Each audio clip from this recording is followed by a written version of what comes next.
ডাক দিছে আমায়,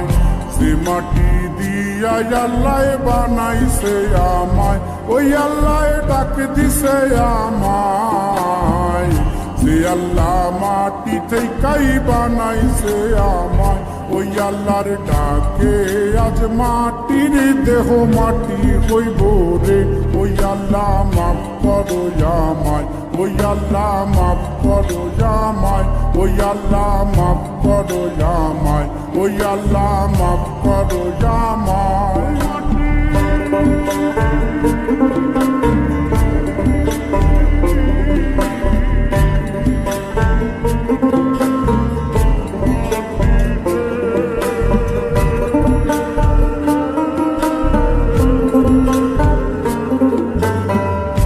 ওই মাটি পোড়ায় পোড়ায় বানাইছিলাম ইন্ডিয়া, বানাইছিলাম ইমারতের ভিতরে আমার, ইন্ডিয়া বানাইছিলাম